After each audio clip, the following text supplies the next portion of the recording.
Iranian women are fighting for the right to remove religious dress codes imposed by the state. That's happening right now. Iran has basically been experiencing sustained, high-risk protests by its people and uprisings against the Islamic Republic, driven largely by women and young people, demanding basic freedoms: freedom of speech, dress, movement. These protests have intensified, basically after years of repression, suppression, economic collapse, violent crackdowns by law enforcement and security forces as well. Protesters are explicitly challenging the regime itself, not asking for minor reforms. This isn't just a policy disagreement. This is a legitimate crisis. Fact, the Iranian government has responded with internet blackouts, mass arrests, show trials, and lethal force. Reality check, this is one of the most dangerous countries in the world to protest in. Participation carries real risk of prison or even death, and yet people are doing it by the droves. So why aren't woke celebrities celebrating this? The oppressor doesn't fit the preferred narrative. The bad guy isn't Israel. The bad guy isn't Trump. It's not the United States. It's not the West. It's not imperialism. It's not colonialism. Western celebrity activism basically has only ever targeted Western institutions or right-coded villains like Trump. And the problem is Iran is explicitly a theocratic, anti-liberal regime. It's oppressive in ways that clashes with actually progressive talking points, but it unfortunately does not map neatly into the anti-US rhetoric.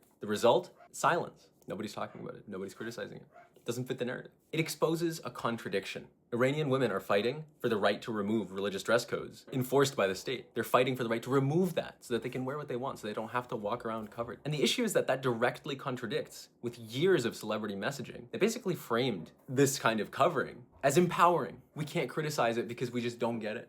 How dare we criticize the oppression of women? Celebrating Iranian women, in this case, would require acknowledging past statements made as flawed, as false, as wrong, as inconsistent, which they are.